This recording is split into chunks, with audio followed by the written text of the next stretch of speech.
I was sitting alone in a rented apartment watching my own children tear my house apart on a hidden camera. Not one of them asked where I was.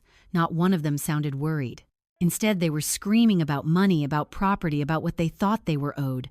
Then Greg's voice cut through the noise, cold and sharp. She should have died before changing anything. My hands didn't shake. My heart didn't break. Because in that moment, I realized something terrifying. They weren't waiting for my love. They were waiting for my death. And the will they were fighting over, it wasn't real. I made sure of that. If this opening already stirred something in you, take a moment to like the video. It helps more than you know. And if you've ever felt betrayed by someone you trusted, I'd really like to hear your story. Tell me where you're watching from and what time it is for you right now.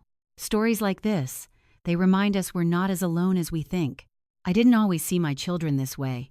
There was a time not so long ago when the sound of their voices filled this house with something warm. Back when their laughter echoed through the hallways Walter and I had built our lives in, back when the antique pieces we restored weren't just business, they were part of our family story. Every chair had a memory. Every table had fingerprints from small hands that once belonged to children who needed me. After Walter died, the house didn't feel empty at first. It felt paused, like he had just stepped out and would walk back in at any moment, brushing sawdust from his sleeves, asking what was for dinner. I kept his tools exactly where he left them. I couldn't bring myself to move anything, not the ledgers, not the unfinished restoration projects, not even his reading glasses that still sat beside the bed. The silence came later. At first, my children visited often. Greg would stop by after work, still in his crisp, button-down shirts, talking about handling things for me. Carrie would bring flowers, always the same kind, pale pink roses, and sit beside me on the couch holding my hand like she used to when she was little. Ethan would come in bursts, loud and full of energy, hugging me too tightly, promising he'd check in more. I believed them. I wanted to believe that grief had drawn us closer. But grief does strange things to people. It reveals what was always there quietly waiting underneath. The first time something felt off, it was so small I almost ignored it. Greg was in Walter's office, standing near the filing cabinet. That wasn't unusual. He had always taken an interest in the business, but there was a stiffness in the way he moved when he saw me, like a child caught doing something he shouldn't. "Oh," he said, quickly closing the drawer. "I was just trying to find that old supplier list Dad used." I smiled. "You could have asked me." "Right," he said a little too fast. "I didn't want to bother you." At the time, I told myself that was kindness. Now I know it was something else. A few days later, Carrie came over with coffee. She sat at the kitchen table, stirring her cup long after the sugar had dissolved. "Mom," she said gently, "have you thought about organizing things? You know, your jewelry, the house, all that paperwork. It might make things easier later." "Later?" I asked. She gave me a soft, careful smile. "Just planning ahead." I remember laughing lightly, brushing it off. "I'm not going anywhere anytime soon." "Of course not," she said quickly. "I didn't mean it like that." But her eyes flickered just for a second, and I saw something I couldn't name at the time: calculation. Ethan's moment came a week after that. He showed up unannounced as usual, but this time he wasn't his usual charming self. He paced around the living room, running his hands through his hair. "Mom, quick question," he said. "Do you still keep cash on hand, like from the business or anything?" I frowned. "Why would you ask that?" "No reason," he said, forcing a grin. "Just curious, curious." That word stayed with me longer than it should have. It wasn't just what they were asking, it was how often they were asking, and how their questions always circled back to the same things: money, property, ownership. Not memories. Not me. The shift was gradual, almost invisible. Their visits became shorter but more focused. Conversations started to feel like interviews. Greg began bringing up efficiency and simplifying assets. Carrie asked more detailed questions about insurance policies. Ethan started dropping hints about investment opportunities that always seemed to require immediate cash. And then there was the drawer. Walter's study had always been my sanctuary. It smelled faintly of wood polish and old paper, a comforting scent that made me feel close to him. I kept important documents in a locked drawer in his desk. The key stayed on a chain I wore around my neck. It was a habit I picked up after Walter once joked that our paperwork was worth more than some people's entire houses. One afternoon, I went into the study to retrieve a document. The drawer wasn't locked. At first, I thought I had forgotten. Grief does that. It scrambles your memory, makes you doubt yourself. but when I pulled the drawer open, something felt wrong. The papers weren't in the order I left them. It was subtle. Anyone else might not have noticed. But I had organized those files myself carefully after Walter passed. Every folder had a place. Every document had a purpose. Now, one of the folders, the one containing partial estate records, was slightly out of alignment, just a fraction of an inch. But enough. I stood there for a long time staring at it. My first instinct was denial. Maybe I moved it and forgot. My second was fear. What if I didn't? I locked the drawer again, slower this time, and walked out of the room without touching anything else. That night, I couldn't sleep. I lay in bed, staring at the ceiling, listening to the house settle around me, every creak sounding louder than it should. Walter used to say the house had its own voice, that it spoke differently depending on how you listened. That night, it didn't sound like comfort. It sounded like warning. The next morning, Leela found me sitting at the kitchen table long before sunrise. She had a way of moving quietly, almost invisibly, but she always noticed things other people missed. "You didn't sleep," she said gently. I shook my head. She poured me a cup of tea without asking, then sat across from me. For a while, neither of us spoke. Then she said something that changed everything. "Mrs. Wood, may I ask you something?" "Of course." Her eyes met mine, steady and careful. "When your children visit, do you ever stay in your room while they're in the kitchen?" I frowned slightly. "Sometimes." "Why?" She hesitated just for a moment. "Because they speak differently when you're not there." The words settled into the air between us like something heavy. "What do you mean?" I asked. Lila looked down at her hands, then back at me. "I don't want to upset you, but I think you deserve to know." My heart began to beat a little faster. "Tell me." She took a breath. "I heard Greg last week," she said quietly. "He was on the phone. He didn't know I was nearby." I felt my fingers tighten around the edge of the table. "What did he say?" Lila didn't answer right away. I could see the hesitation in her face, the careful way she was choosing her words. Then she said it. He said, "Once everything is signed, she won't have a say anymore." The room went completely still. For a moment, I thought I had misheard her. "Are you sure?" I whispered. She nodded slowly. "Yes."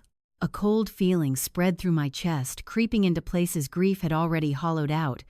I wanted to reject it. I wanted to defend him, to say there had to be some misunderstanding. But the drawer, the questions, the tone in his voice when I walked into the office, it all lined up too neatly, too perfectly. I sat back in my chair, my mind racing through every interaction I had, brushed aside every moment I had explained away because I didn't want to see the truth. They wouldn't... I started, but the words didn't finish themselves. Wouldn't lie, wouldn't take advantage, wouldn't plan something behind my back. The truth was, I didn't know anymore, and that was the part that hurt the most.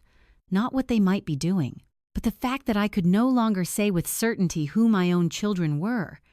I looked at Lila, my voice barely above a whisper. "How long?" I asked. She understood the question immediately. "A few weeks," she said softly. Weeks. All this time I had been sitting at my own table drinking tea with people who were already thinking about what would happen when I was no longer in the way. Something inside me shifted then, not loudly, not dramatically, quietly, like a door closing. "I see," I said. And for the first time since Walter died, I felt something stronger than grief. I felt doubt, and beneath that, something sharper, the beginning of resolve. After that morning with Lila, I stopped seeing my children the way I used to. It wasn't immediate. It wasn't dramatic. There was no moment where everything suddenly shattered. Instead, it was quieter than that, more dangerous. Like a crack forming deep inside something you thought was solid. I began to observe, not as a mother, but as someone trying to understand the truth. Greg was the easiest to watch. He liked control too much to hide it well. A few days after Lila spoke to me, he came over again unannounced as usual. He walked in with the same confident stride, kissed my cheek, and asked how I was doing in that polished, professional tone he used with clients.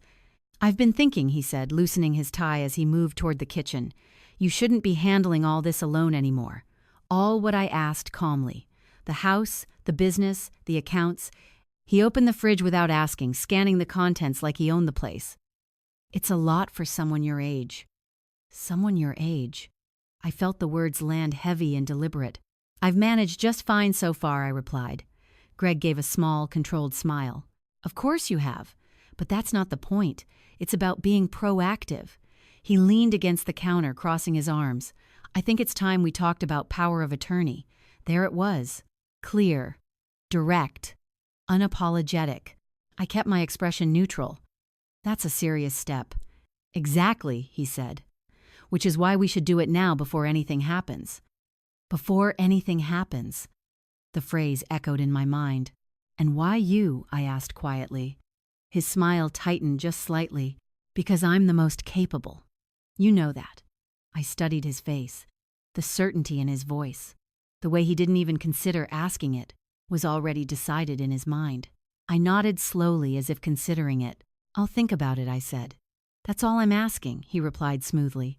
But as he turned away, I caught a glimpse of something in his expression. Impatience. Like I was a problem he needed to solve, not a mother he needed to care for. Carrie's approach was softer. That afternoon, she came by with lunch, homemade, neatly packed the way she used to do when she wanted to make things right. We sat together in the living room, plates balanced on our laps. You've lost weight, she said, concern filling her voice. I've been eating less, I replied. She reached over, squeezing my hand. You need to take care of yourself, Mom. We can't lose you too. The words sounded right, but something underneath them didn't. I'm not planning on going anywhere, I said gently. I know, she said quickly. I worry. She hesitated, then added, especially with everything that's still unsettled. What do you mean? She glanced toward Walter's office just for a second. The business, the estate, all those details. She sighed softly. It must be overwhelming. It's manageable, I said. She nodded, but her fingers tightened around mine. You don't have to do it alone, she said. We're your children. We should be involved. Involved. There it was again. Not supporting, not helping. Involved. In what way? I asked. She smiled a little too carefully. Just knowing what's where. Understanding the structure. Being prepared. Prepared. For what I asked quietly. She froze for half a second. Then she laughed lightly. Mom, you're overthinking it. Maybe I was. But maybe I wasn't. Ethan was the hardest to read. He didn't hide his instability, but he masked it with charm. That evening he showed up with a bottle of wine and that easy grin that used to make everything feel lighter. Thought you could use some company, he said, wrapping me in a quick hug. We sat on the back porch, the sun dipping low over the trees, painting everything in soft gold. For a moment, it almost felt normal. Remember when Dad used to sit out here and tell those ridiculous stories, he said with a laugh. I smiled faintly. He liked hearing himself talk. Ethan chuckled. Yeah, he did. There was a pause. Then he leaned forward, resting his elbows on his knees. Hey, can I ask you something? I felt it coming before he even spoke. Of course. He hesitated, choosing his words more carefully than usual. If something were to happen, like not anytime soon, just hypothetically. He glanced at me. How would things be divided? I looked at him. Really looked. At the way his eyes flickered with something between curiosity and urgency. At what point, I asked slowly, did you start thinking about that? He shifted slightly. I'm just trying to understand. That's all. Understand what? What the future looks like, he said quickly. The future. I let the silence stretch between us, long enough to make him uncomfortable. Then I said, the future is not something you inherit, Ethan. It's something you build. He laughed awkwardly. Yeah, I know. I just meant I know what you meant, I said gently, and for the first time he didn't have a response. Later that night I sat alone in the living room, the house wrapped in quiet again, but it wasn't the same quiet as before. This one felt different, heavier. I thought about everything I had seen, everything I had heard. Greg's control, Carrie's calculation, Ethan's desperation. Individually, each moment could be explained, but together they formed a pattern I could no longer ignore. I closed my eyes, pressing my fingers against my temples. Maybe I'm imagining it, I told myself. Maybe grief is making me paranoid. But then I remembered the drawer, and Lila's words, and the tone in Greg's voice. No, this wasn't imagination. This was something real, something unfolding right in front of me. 2 days later, everything shifted again. I was upstairs folding laundry when I heard voices drifting up from the kitchen. Low, careful. The kind of voices people use when they think they won't be overheard. I moved quietly toward the staircase, my heart beginning to beat faster. Greg's voice came first. "We can't keep waiting," he was saying. Carrie responded softer but tense. "I know, but we have to be smart about it." Smart Greg scoffed. "She's already hesitating. If she changes anything, we lose control." Lose control. The words hit me like a physical force. Ethan's voice cut in sharper than usual. "So what's the plan then? We just sit around until she decides to give everything away?" There was a pause. Then Greg spoke again, lower this time. "No," he said. "We move before she does." My breath caught. Every instinct told me to step forward, to confront them, to demand answers. But something stopped me. Something deeper. I stayed where I was hidden, just out of sight. Carrie's voice trembled slightly. "What if she finds out?" "She won't," Greg said flatly. "Not if we handle it properly." "And what exactly does that mean?" Ethan asked. Another pause. Then Greg said the words that changed everything. "Once everything is signed, she won't have a say anymore." Silence followed. Heavy, final. I felt the world shift beneath my feet. Not in a dramatic way, not like something breaking, but like something settling, like the truth finally finding its place. I stepped back slowly, my hands steady despite the storm rising inside me. In that moment, something became painfully clear. This wasn't just suspicion anymore. This wasn't misunderstanding.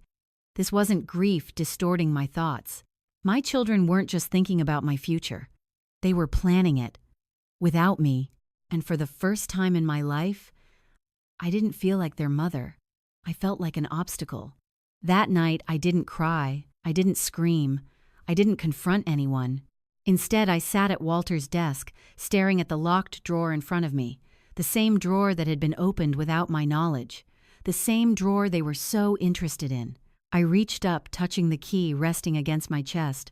For a long moment, I just held it there. Then slowly, I unlocked the drawer. I looked inside, at the documents, at the life Walter and I had built together, at everything they seemed so eager to claim. And for the first time, I didn't feel afraid of losing it. I felt afraid of what I would lose if I did nothing. I closed the drawer again, locking it with a quiet, decisive click. And as I sat there in the dim light of the study, one thought settled clearly in my mind. If they wanted to play this game, then they had no idea who they were playing against. The next morning, I called Judith Klein. I hadn't spoken to her in a few months, not since the funeral arrangements had been finalized and the first round of legal paperwork was completed. Back then, everything had felt straightforward. Walter had been organized, meticulous even. We had a will, a business structure, clear ownership. There were no surprises, or so I thought. Judith answered on the second ring. "Mildred," she said warmly, "it's been a while." "How are you holding up?" I almost said fine.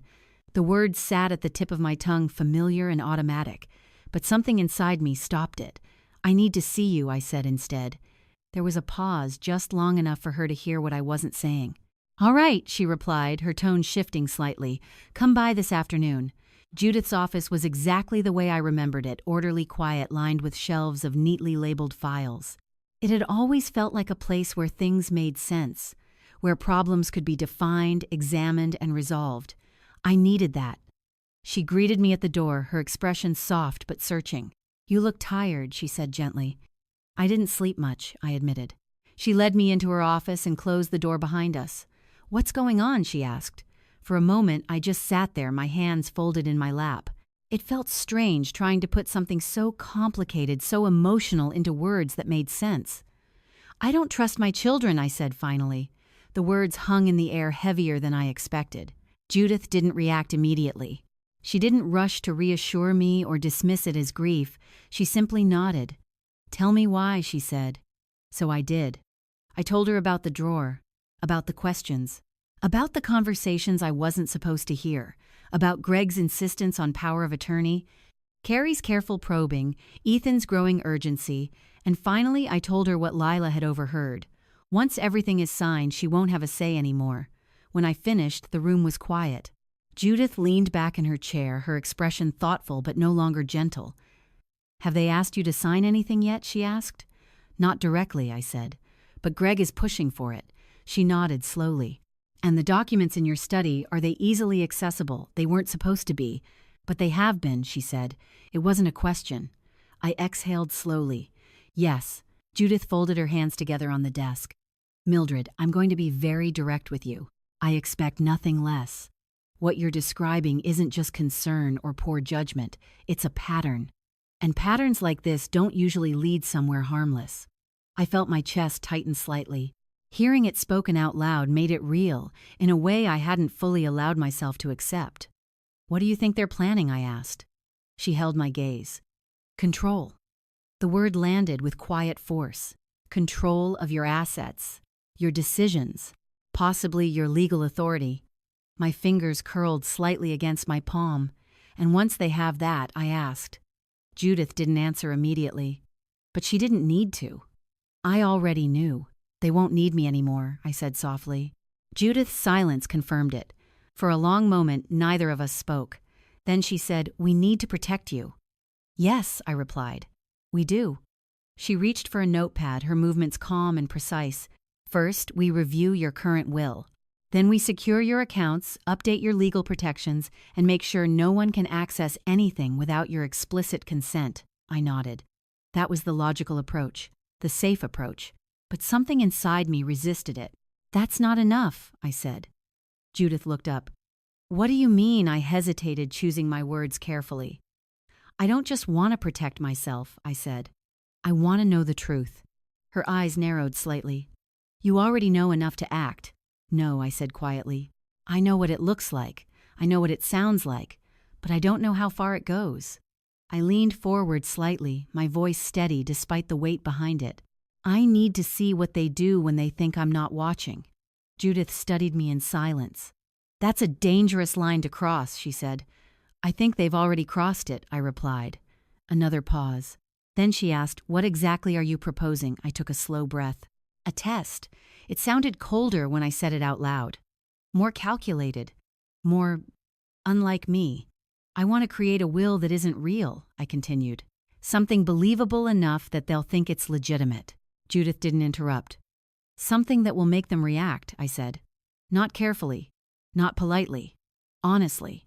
"And you think that will give you clarity?" she asked. "I think it will give me truth," I said. She leaned back, considering. "What kind of reaction are you expecting?" I shook my head. "I don't know. That's the point." Judith was quiet for a long moment. Then she said, "If we do this, it has to be controlled." "Of course. It cannot interfere with your actual legal protections. Your real will must be updated and secured first." "I understand. And you need to be prepared for what you might see," she added. "Because once you open that door, you don't get to close it again." I met her gaze. "I think that door is already open," I said. We spent the next hour planning, carefully, methodically. Judith drafted the framework for a decoy will, something that looked authentic but had no legal standing. It would be detailed enough to feel real but structured in a way that would provoke strong reactions.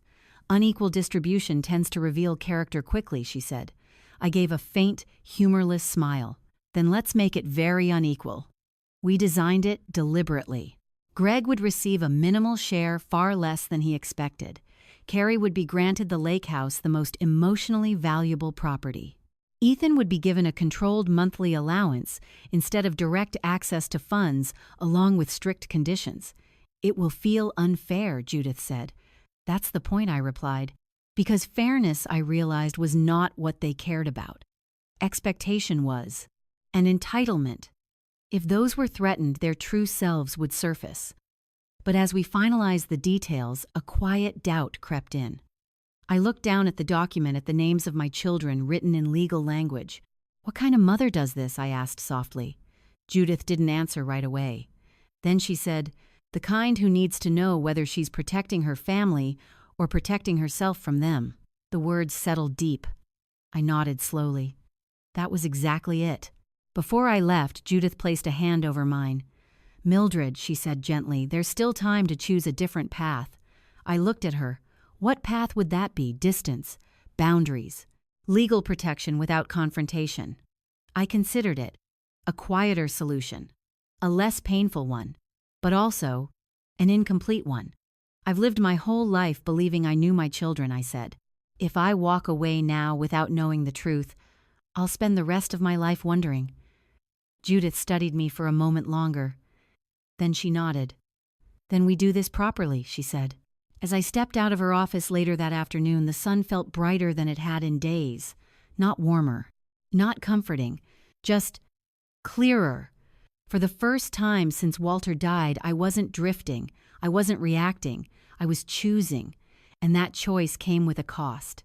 I could feel it already. Because deep down, beneath the resolve, beneath the clarity, there was a quiet, painful truth I couldn't ignore. If I went through with this, if I saw what they were really capable of, I might not recognize my children anymore. And worse, I might not be able to forgive them. I paused at the edge of the sidewalk, closing my eyes for just a moment. Then I opened them again, steady, certain. And for the first time in weeks, my thoughts were no longer clouded by doubt. They were sharp, focused, and moving in one direction. If my children were planning something behind my back, then I was about to find out exactly what it was. I didn't tell my children anything. Not about the meeting with Judith, not about the changes we had already started putting in place, and certainly not about the test. If they were watching me, studying my habits, my reactions, then I would give them exactly what they expected. A grieving mother, a little tired, a little distracted, a little too trusting. It wasn't difficult to play that role. I had already been living it. 2 days after my meeting with Judith, I called Marcus Reed. He answered in his usual steady voice. "Mildred."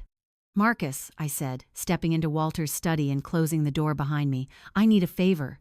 There was no hesitation. "Tell me." "I need to install cameras in my house," I said. A brief silence followed. "Are we talking about security?" he asked carefully. "Or observation?" "Both," I replied, "but mostly observation." Another pause. Then, "Do your children know you're asking for this?" "No." That told him everything. "All right," he said. "When do you want me to come by tonight?" I said. Marcus arrived just after sunset, carrying a small black case that looked far too ordinary for what it contained. Leela let him in quietly. She didn't ask questions, she never did, but there was a knowing look in her eyes as she passed me in the hallway. She understood, more than I had ever said out loud. Marcus set the case down on the dining table and opened it with calm precision. Inside were several small devices, sleek, compact, almost invisible unless you knew what to look for. "Discreet," he said. "High resolution, remote access. You'll be able to see everything in real time." I nodded. "Where?" he asked. I had already thought about that. "The study," I said first. "Every angle." He gave a small, approving nod. "Hallway leading to it," I continued. "And the living room." "Entry points," he said. "Yes." We moved through the house together quietly, deliberately. In the study, Marcus worked with practiced ease, positioning a camera high on the bookshelf, angled just enough to capture the desk, the filing cabinet, and the door. "They won't notice this unless they're looking for it," he said. "I don't think they will," I replied. "Because if they came into this room, they wouldn't be looking for cameras. They'd be looking for something else." As Marcus moved through the house, installing each device, I felt a strange sense of detachment settle over me. This was my home, the place where I raised my children, the place where birthdays were celebrated, arguments were forgiven, memories were made. And now, I was turning it into something else, a place of observation, of evidence, of truth. It should have felt wrong, but it didn't. Not anymore. When Marcus finished, he handed me a small tablet. "Everything feeds into this," he said. "Secure connection. Only you can access it." I took it carefully, as if it held something fragile. "Once it's live," he added, "you'll see whatever happens in those rooms. No filters." I met his eyes. "That's exactly what I need." He studied me for a moment. "You're sure about this?" he asked. No one else had asked me that so directly. Not Judith, not Lila. I considered the question. Then I said, "I don't think I have a choice anymore." Marcus nodded once. "Then we're done here." After he left, the house felt different. Not louder, not quieter, just aware. I walked slowly into the study, standing in the center of the room. The camera was there, hidden in plain sight. Watching. Waiting. I moved to the desk and opened the drawer, the same drawer they had already touched. Inside, neatly placed, was the document Judith and I had prepared. The fake will. It looked real. Every detail carefully crafted. Every word chosen to provoke. I picked it up, holding it in my hands. For a moment I hesitated, not because I doubted the plan, but because of what it meant. Once I put this into motion, there would be no going back, no pretending, no explaining things away. Only truth. I placed the document back inside the drawer, leaving it slightly less secured than before. Just enough. Just enough for someone looking to find it. The next step was the hardest. I had to leave. Judith had been clear about that. They need to believe they have an opportunity, she had said, a window where they think they can act without interference. So I created one. The following morning, I called all 3 of my children. I've been feeling overwhelmed, I told them. I think I'm going to take a few days away, a medical retreat just to rest and clear my head. Greg responded immediately. That's a good idea. You need it. Carrie's voice softened. I'm glad you're taking care of yourself, Mom. Ethan sounded distracted but supportive. Yeah, that makes sense. Not one of them asked where. Not one of them offered to come with me. Not one of them seemed concerned about leaving me alone. That told me more than anything else. I packed a small bag that afternoon, just enough to make it believable. Clothes, medication, personal items. Lila helped me quietly, her movements gentle but efficient. Are you ready? She asked softly. I looked around the room, the familiar walls, the photographs, the life I had built. No, I said honestly. Then I met her eyes. But I will be. She nodded as if that was enough. Before I left, I made one final pass through the house. The living room, the kitchen, the hallway. Each space felt like it was holding its breath, waiting. When I reached the front door, I paused. My hand rested on the handle, but I didn't open it yet. Instead, I turned back. For a brief moment, I allowed myself to feel it. The weight of what I was about to do. The possibility of what I might discover. The quiet, painful hope that maybe, just maybe, I was wrong. That this would all amount to nothing. That my children would prove me wrong. That they would walk into that house and do nothing but wait for me to return. But hope, I realized, is not the same as truth. And I was no longer willing to live in hope alone. I opened the door. And I left. The apartment Judith had arranged was small, clean, and anonymous. A temporary space, a place to watch from a distance. I set my bag down and sat at the small table near the window. The tablet rested in front of me. For a long moment, I didn't touch it. I just stared at the blank screen. This was it, the moment everything would begin. I thought about Walter, about the life we built, about the children we raised, and about the quiet promise I had made to myself when he died, to protect what we created, no matter what, even if that meant protecting it from our own family. I reached out. My fingers hovered over the screen. Then slowly I activated the feed. The house appeared instantly. Empty. Still. Unchanged. For a moment, nothing happened. Minutes passed. Then an hour. The quiet stretched. Almost peaceful. Almost convincing. I leaned back in my chair, exhaling slowly. Maybe they wouldn't come. Maybe I had misjudged everything. Maybe the front door opened. I sat up instantly. Greg stepped inside. Alone. He didn't call out. Didn't check the rooms. Didn't hesitate. He walked in like he belonged there. Like he had done this before. And then I saw it. The key in his hand. A key I had never given him. My heart didn't race. It didn't shatter. It simply settled into something cold, something certain. I leaned closer to the screen, my eyes fixed on him as he moved through the house with quiet confidence. He didn't head for the living room. He didn't pause in the kitchen. He walked straight down the hallway, toward the study, exactly where I knew he would go.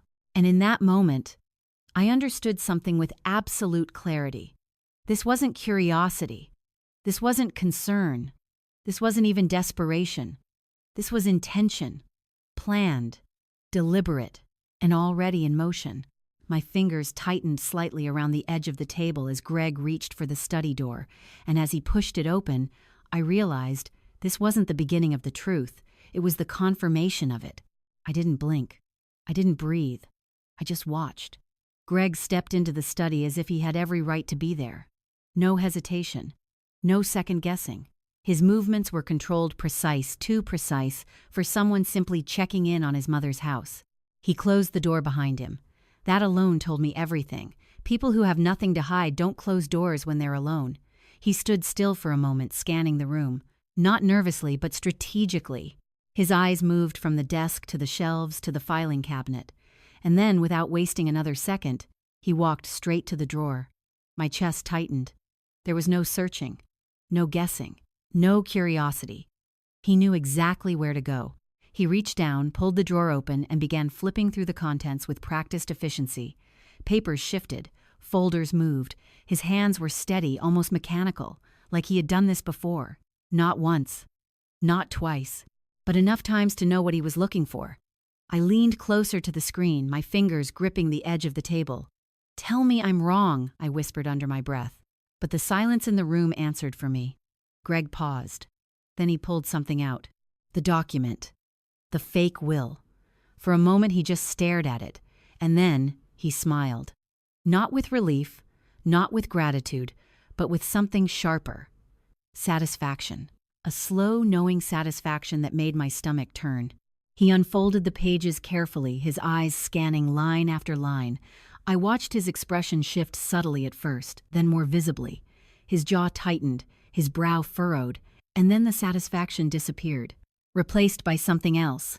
Anger. "That doesn't make sense," he muttered. I heard it clearly through the audio feed. "It doesn't make sense." He flipped the page, scanning faster now. No, that's not right." The frustration in his voice grew, slipping past the control he usually held so tightly. "This isn't what we discussed. We." The word echoed in my mind. He wasn't thinking alone. He never had been. An hour later, the front door opened again. Carrie. She stepped inside cautiously, her heels clicking softly against the floor. She glanced around the house, her expression briefly uncertain. "Greg," she called out. "In here," he replied from the study. Her pace quickened. She didn't ask why he was there. Didn't question how he got in. She just followed. I watched as she entered the study, closing the door behind her. "What did you find?" she asked immediately. Greg held up the document. "This," he said. Carrie moved closer, leaning in to read over his shoulder. For a moment, neither of them spoke. Then her expression changed. "What is this?" she asked, her voice sharp. "A will," Greg replied flatly. I can see that she snapped. "But this isn't," she stopped herself. "Isn't what?" Greg pressed. Carrie hesitated. Then she said quieter, "This isn't what you said it would be." There it was again. Not what Mom said. "What you said." Greg's jaw tightened. "Because this isn't right." Carrie grabbed the papers from his hand, scanning them herself. Her face paled. "She gave the lake house to me," she said, confusion creeping into her voice. Greg didn't respond. "And you," she looked up at him, "you barely get anything." "I can read Carrie," he said coldly. She flipped through the pages again, faster this time. "And Ethan," she let out a short, disbelieving laugh. "A monthly allowance. With restrictions." Greg's expression darkened. "This isn't final," he said. "How do you know that she demanded?" "Because it doesn't make sense," he repeated. "She wouldn't do this." Carrie's eyes flickered with something uncertain. "Wouldn't she?" she asked quietly. The room fell silent for a moment. Then Greg shook his head sharply. "No, this has to be a draft, or something she hasn't finalized yet." Carrie looked back down at the document. "But what if it is final?" she said. Greg didn't answer immediately, and for the first time, I saw something crack in his composure. Not doubt, fear, not of losing me, but of losing control. The third door opened just before sunset. Ethan. He stepped inside with his usual restless energy, glancing around like he expected someone to be there. "Hello," he called out. In the study, Greg's voice came again. Ethan sighed, running a hand through his hair as he walked down the hallway. "Why does everything always happen in that room?" he muttered.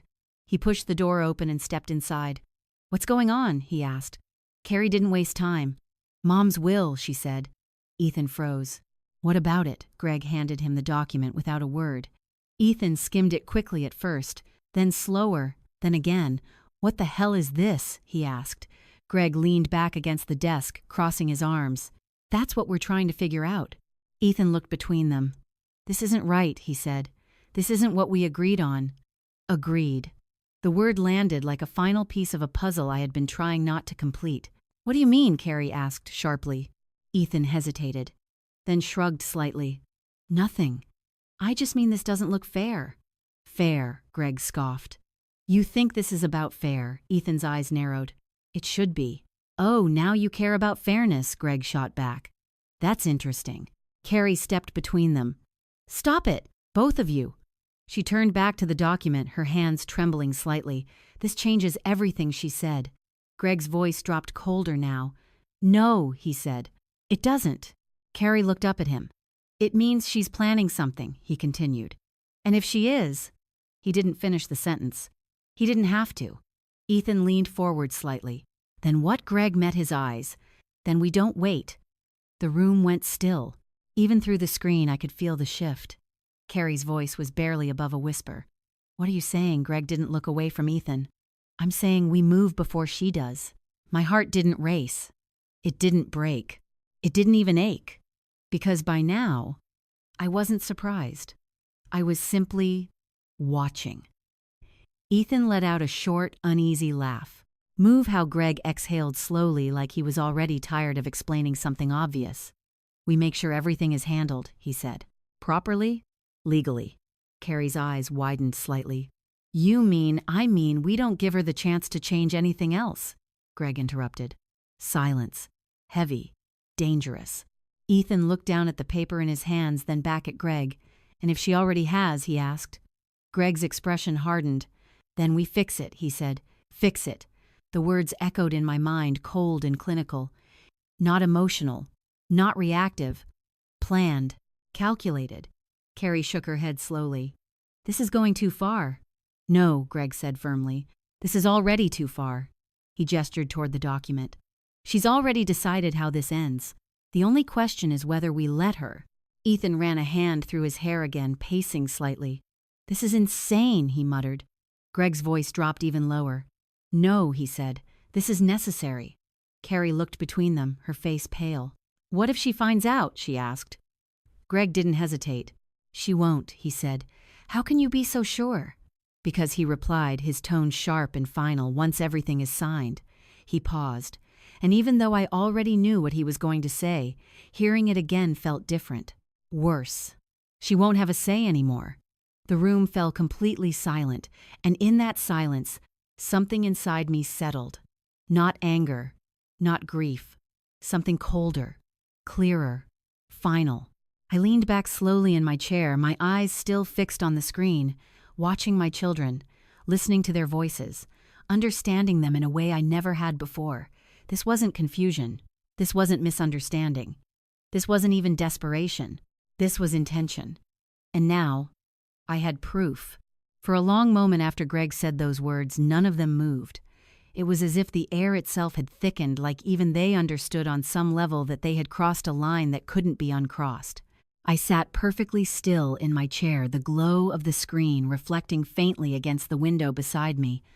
My apartment felt too quiet compared to the storm building inside that study. Carrie was the first to speak. This isn't what we agreed to, she said, her voice tight. Greg's head turned toward her slowly. What exactly do you think we agreed to, Carrie? Her hands trembled slightly as she clutched the edge of the desk. We said we'd handle things carefully. Greg let out a short, humorless laugh. Carefully, is that what you call this? He gestured toward the will. She's already making decisions without us. That's not careful, that's deliberate. Ethan stepped back, running a hand over his face. You're both acting like she's already gone. No, Greg snapped. I'm acting like she's about to make choices that leave us with nothing. Carrie shook her head. She wouldn't do that. Greg's eyes hardened. She already has. He grabbed the document again, holding it up like evidence in a courtroom. Look at this, he said. She cut me out of the business I've been helping manage. You haven't been helping, Ethan muttered. Greg's gaze snapped toward him. Excuse me, you heard me, Ethan said, his voice rising. You've been controlling things, not helping. That's called responsibility, Greg shot back. No, Ethan said, stepping closer, that's called taking over. The tension in the room shifted again, this time sharper, more personal. Carrie moved between them. Stop it. This isn't helping. No, Greg said coldly. What's not helping is pretending we're all innocent here. Ethan laughed bitterly. Oh, here we go. Greg's voice dropped. You think I don't know what you've been doing? Ethan froze. Selling antiques out of storage, Greg continued. Small pieces at first, then bigger ones. You thought no one would notice, Carrie's head snapped toward Ethan. What Ethan's jaw tightened. I was going to replace them. With what Greg demanded. Money you don't have. It wasn't your business, Ethan snapped. It is now, Greg said, because everything in that storage belongs to the estate. The estate, Ethan scoffed. You mean the one you've already been dipping into? The room went silent. Even through the screen, I could feel the shift. Carrie looked between them, confusion turning into something sharper. What does that mean? She asked slowly. Greg didn't answer. Ethan's eyes locked onto him. Go ahead, he said. Tell her. Tell me what Carrie pressed. Greg exhaled sharply. It's nothing. That doesn't sound like nothing, she said. Ethan stepped forward, his voice cutting through the tension. He moved money, he said. Carrie's breath caught. What? From one of Mom's business accounts, Ethan continued. A few months ago. That's not true, Greg snapped. Ethan shrugged. Then why are you so defensive? Carrie's eyes widened as she looked at Greg. Is that true? Greg's silence was answer enough? You said you were just reviewing things, she whispered. I was, he said quickly. And I adjusted a few things that needed adjusting. Without telling her, Carrie demanded. Greg's patience cracked. Because she wouldn't understand, he said sharply. She's not thinking clearly anymore. The words hung in the air. Heavy. Ugly. Final. I felt something inside me go still. Not broken. Not shattered. Just still. Carrie took a step back, shaking her head. You're unbelievable. I'm practical, Greg replied. You're stealing, Ethan said bluntly. Greg's eyes flashed. Watch your mouth. No, Ethan said, his voice rising again. You watch yours. You act like you're better than us, but you've been doing the same thing, just quieter. Carrie turned toward Ethan. And you think you're innocent, he hesitated. Just for a second. Then he looked away. I said I was going to replace it, he muttered. With what she asked again. You don't even have a stable job, Ethan. At least I'm honest about it, he snapped. Honest, Carrie laughed bitterly. You're calling this honest, the room erupted. Voices overlapped. Accusations flew. Years of resentment buried under polite conversations and forced family dinners finally broke through the surface. You've always been the favorite, Carrie shouted at Greg. That's because I actually did something with my life, he shot back. Oh, please, Ethan cut in. You just knew how to play the game better. What game? Greg demanded. The one where you pretend to care while you take everything behind her back, Ethan said. Carrie turned toward Ethan. And what have you been doing? Living off her generosity and calling it independence. At least I didn't pretend to be perfect, he snapped. No, she said coldly. You didn't have to. The words hit harder than anything else she had said. Ethan's face changed. For a moment the anger dropped, replaced by something raw, something wounded. And then it came back stronger. This isn't about me, he said. This is about him.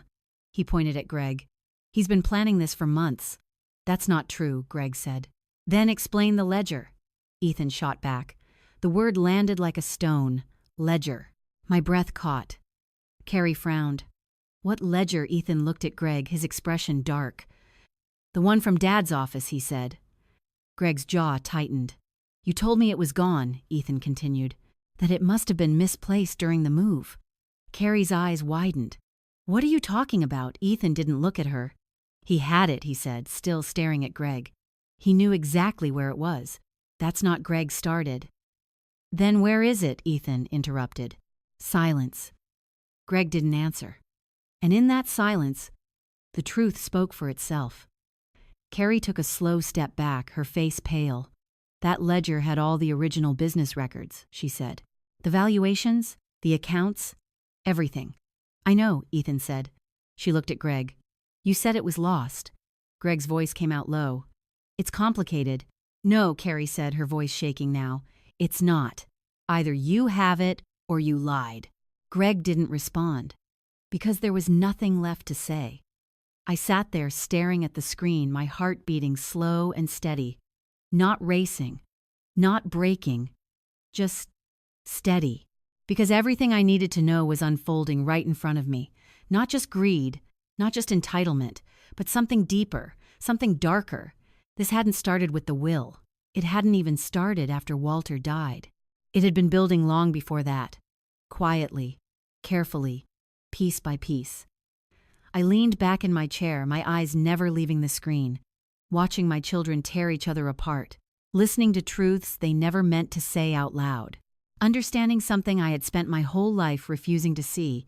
They weren't just waiting for an inheritance, they had already started taking it. And the worst part wasn't what they had done. It was how easily they had justified it.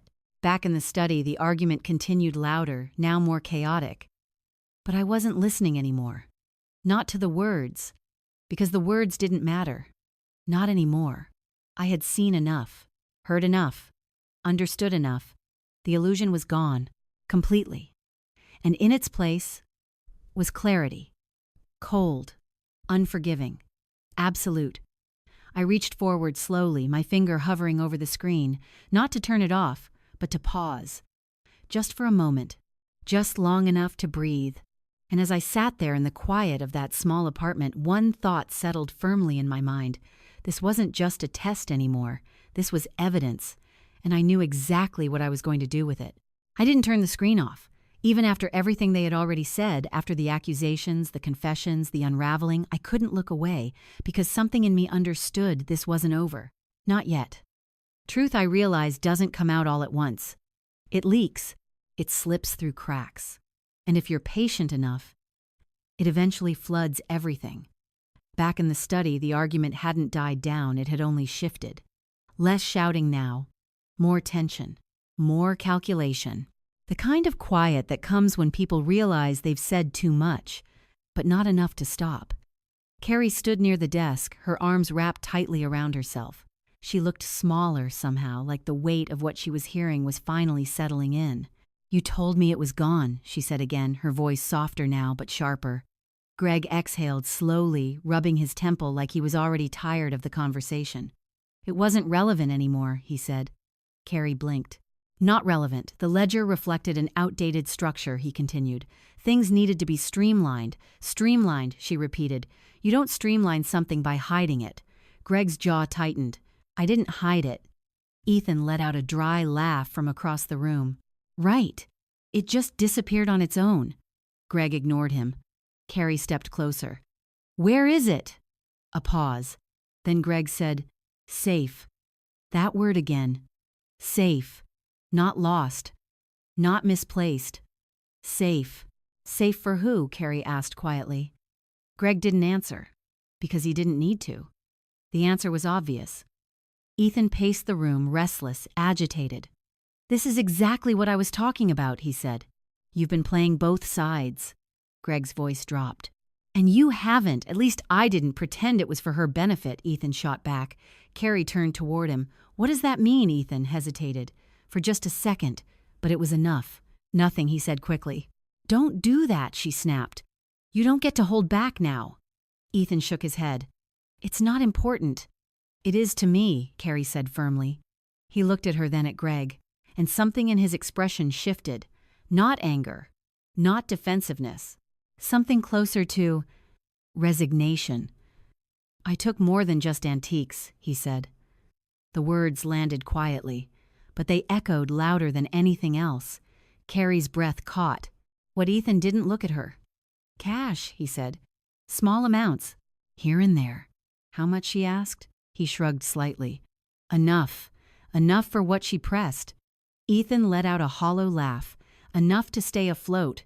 Carrie stared at him, disbelief written all over her face. "You stole from Mom," she said. Ethan's head snapped up. "Don't say it like that." "How else am I supposed to say it?" she demanded. "I was going to pay it back," he said. When she asked.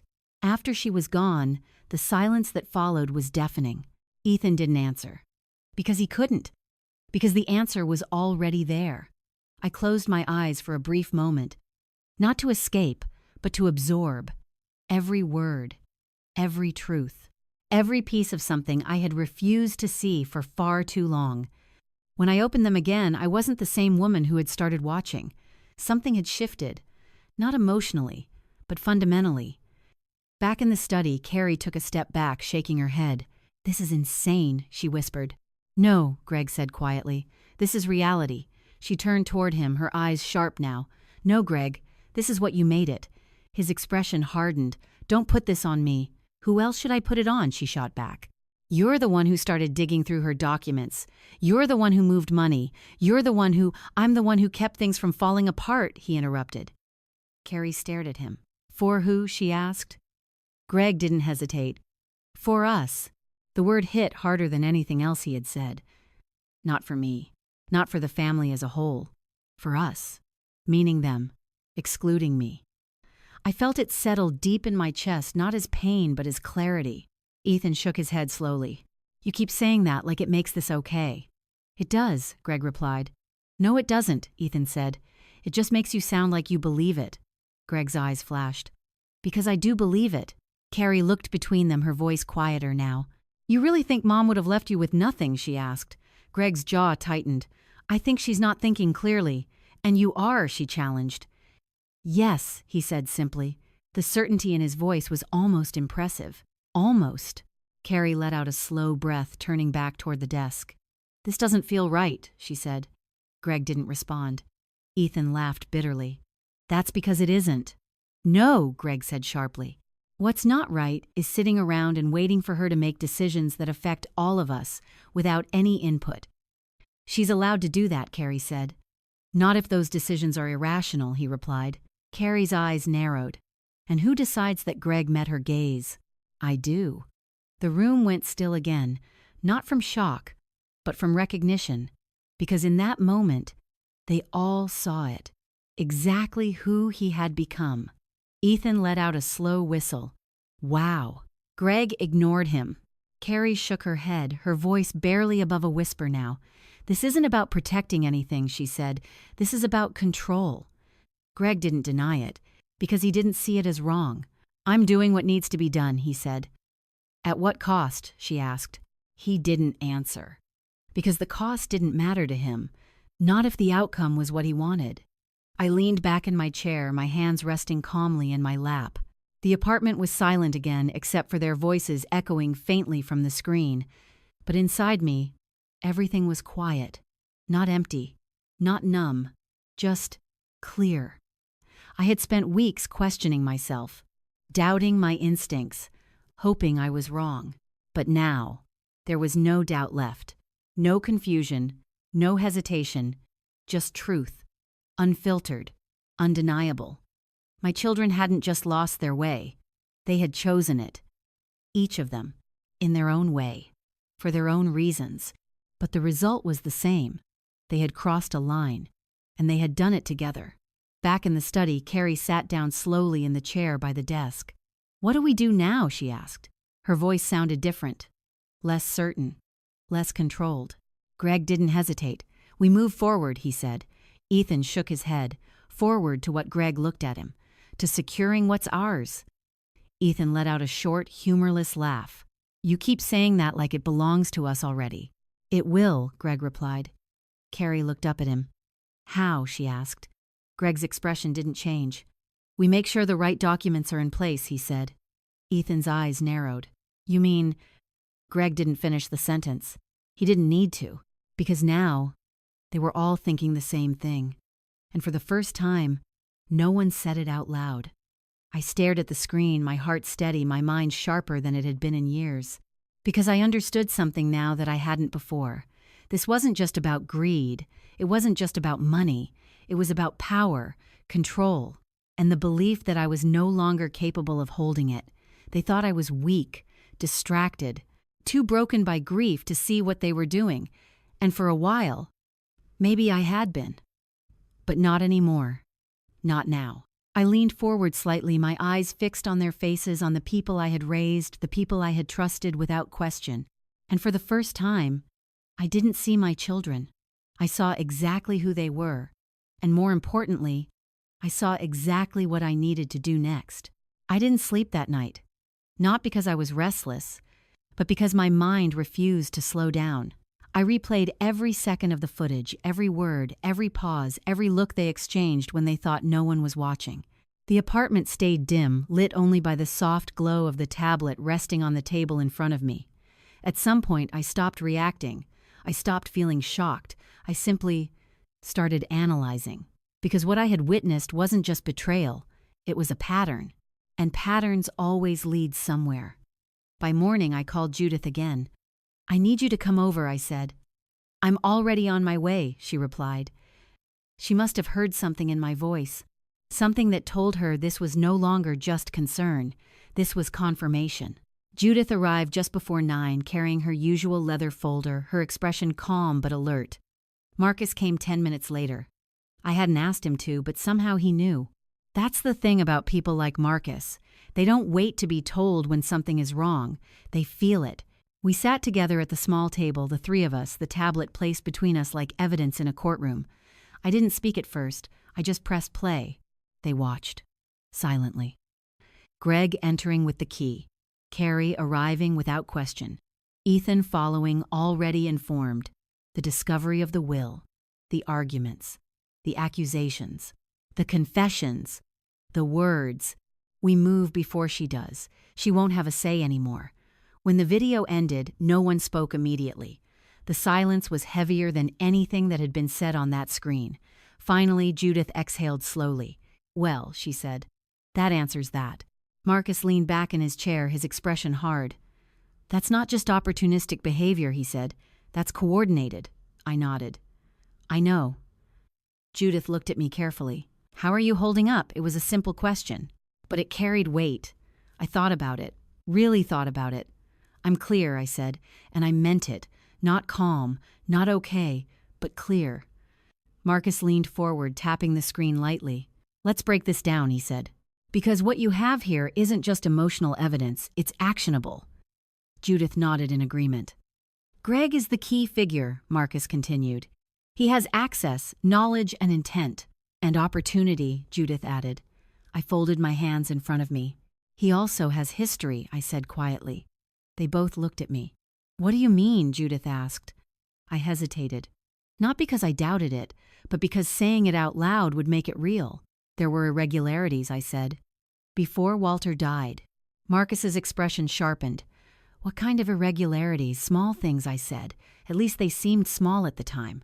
I leaned back slightly, my eyes drifting for just a moment, not away from them but inward. Walter mentioned it once, I said. In the hospital. During one of his clearer moments. What did he say? Judith asked. I swallowed. He said, if anything feels off with the company books, don't assume it's outside the family. The words filled the room again, just as they had that night, only now. They carried a different weight. Marcus exchanged a glance with Judith. That's not something someone says casually, he said. No, I replied. It isn't. Judith opened her folder, flipping through a set of documents. Do you have access to the business records from that period? She asked. Yes, I said. Most of them. Then we need to compare them, she said, against what we've just seen. The next few hours passed in a blur of paperwork numbers and quiet realization. We spread everything out across the table. Old ledgers, bank statements, transaction reports. Marcus worked methodically, his attention sharp and focused. Judith cross-referenced everything with legal precision, and I watched. Not passively, but with a kind of clarity I had never had before. Because now I wasn't looking for reassurance. I was looking for truth. Here, Marcus said after a while, pointing to a line in one of the statements. Transfer, he said. Unusual timing. Judith leaned in. Amount significant, he replied. I looked closer. My breath slowed. Walter wouldn't have approved that, I said. Are you sure? Judith asked. Yes, I said. He was meticulous.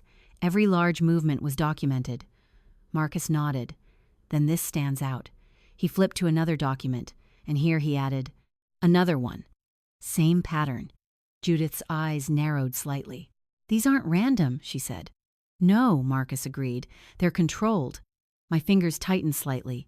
Who had access? He asked. I didn't need to think. Greg, I said. The word felt heavy, but not surprising. Judith pulled another file from her folder. This is the authorization form you signed for temporary account review access, she said. I frowned. I don't remember signing that. She turned the page toward me. Take a look. I leaned in. My signature was there. Clear. Familiar. But something about it felt off. I stared at it longer. Then I saw it. A slight inconsistency. A detail most people would never notice. But I did. Because I had signed my name the same way for over 40 years. "That's not mine," I said quietly. Marcus looked up sharply. "You're sure?" "Yes," I said. "It looks like mine, but it isn't." Judith's expression hardened. "Then we have a problem," she said. "No," Marcus corrected. "We have proof." The room fell silent again. But this silence felt different, less uncertain, more decisive. Because now the pieces weren't just emotional. They were factual, documented, real. Greg hadn't just talked about control. He had already taken steps to secure it. Before Walter died, before I even knew something was wrong, I leaned back in my chair, my hands resting calmly in my lap. For a moment I closed my eyes, not to escape, but to accept. Walter had known, or at least suspected, and I hadn't listened. Not fully, not deeply enough, because I trusted, because I believed in the version of my son I wanted to see. Not the one that was standing in front of me now. When I opened my eyes again, everything felt sharper, clearer, final. "What are our options?" I asked. Judith didn't hesitate. "We proceed legally," she said. "Immediately." Marcus nodded.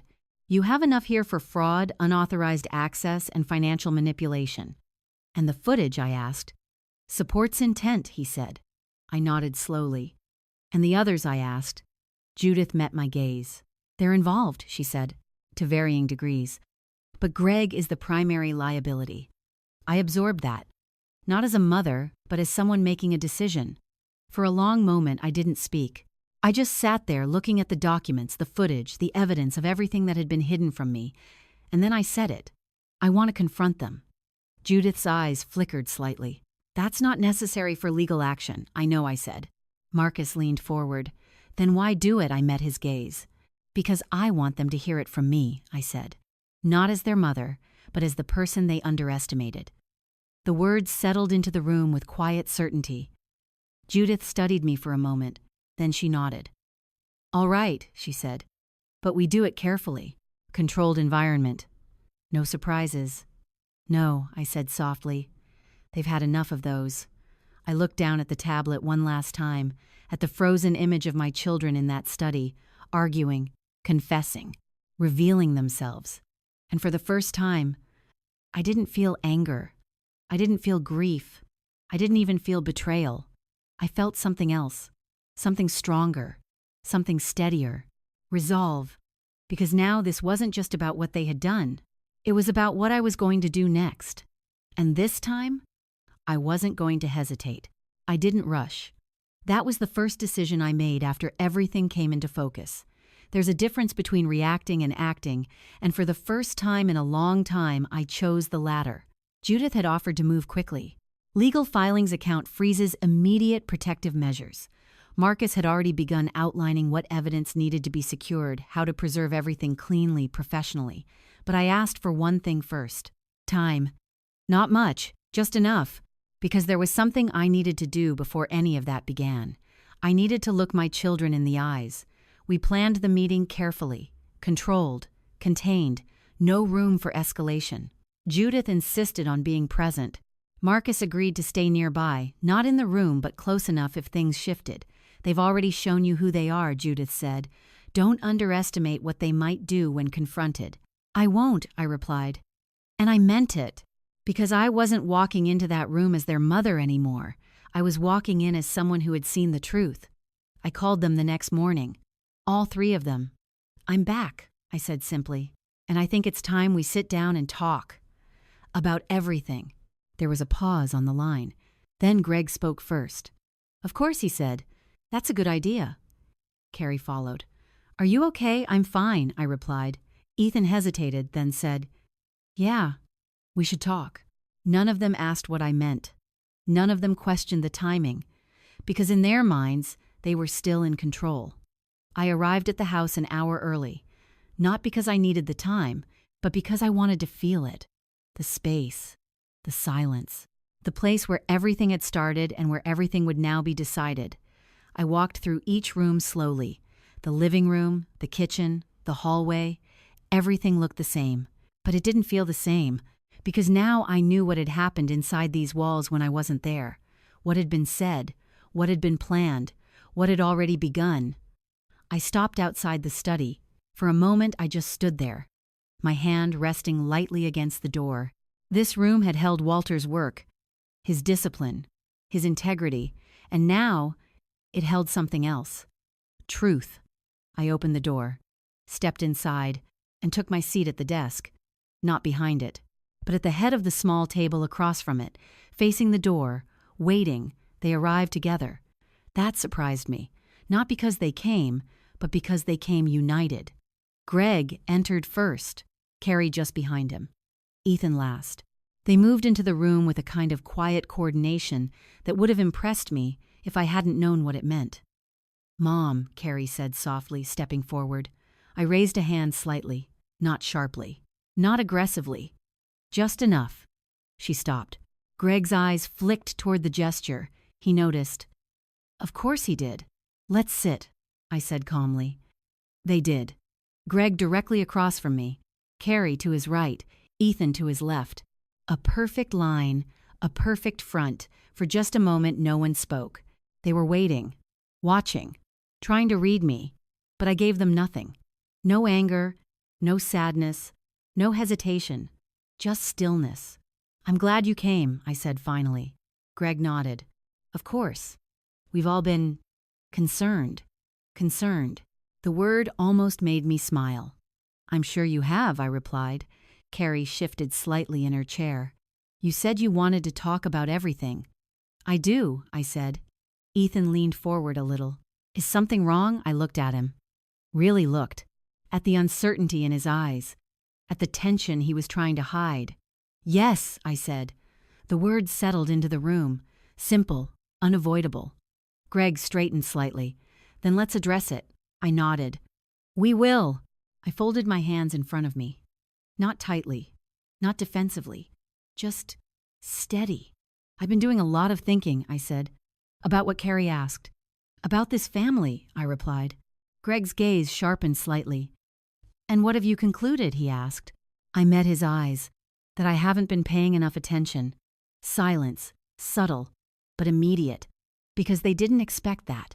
They expected confusion, emotion, not clarity. "I've trusted too easily," I continued. Assumed too much. Ignored things I should have questioned. Carrie shook her head slightly. "Mom, you don't need to." "Yes," I said gently but firmly. "I do." She stopped.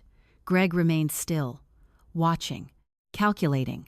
Ethan looked between us unsure. "I also realized something else," I said. "What's that?" Greg asked. "That when people think you're not paying attention." I paused slightly. They stopped pretending. No one moved, no one spoke. But the shift in the room was immediate. They felt it, even if they didn't fully understand it yet. Greg leaned back slightly in his chair. "What are you trying to say?" he asked. I held his gaze. "I'm saying," I replied calmly, "that I know more than you think I do." Carrie's breath caught just barely. Ethan's fingers tightened against the edge of his chair. Greg didn't react. Not outwardly. But his eyes changed. Just for a second. Enough. About what Carrie asked quietly. I didn't answer her immediately. Instead, I let the silence stretch. Not as a tactic, but as a statement. Because this moment mattered. It wasn't about catching them off guard. It was about making them understand that whatever came next wasn't a guess, wasn't suspicion, wasn't assumption. It was truth. I reached down slowly and placed something on the table. The document. The will. Their eyes dropped to it instantly. Recognition. Tension. Expectation. All in a single glance. Greg's voice was steady. "You found it," he said. I looked at him. "No," I replied. "I placed it." The room froze. Carrie's head snapped up. Ethan blinked. Greg didn't move. But his expression tightened. "What do you mean?" Carrie asked. I kept my voice calm. I said that document was never meant to be hidden." Silence. Then, "It's not real," I added. The words landed like a fracture. Sharp, immediate, unavoidable. Carrie's voice came out barely above a whisper. Ethan stared at me. "What do you mean it's not real?" Greg didn't speak.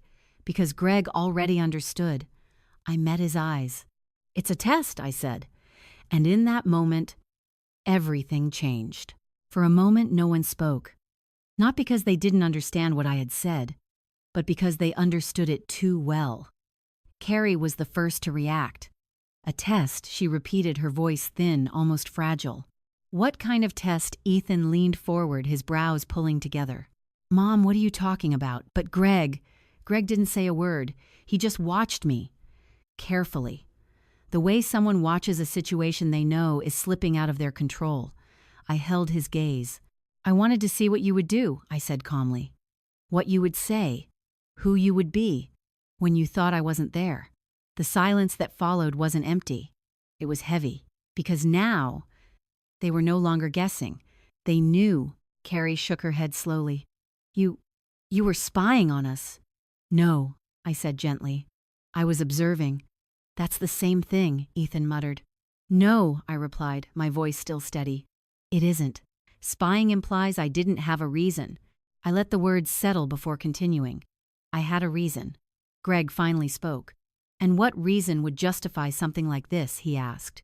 His tone was controlled, measured, but I could hear the edge beneath it.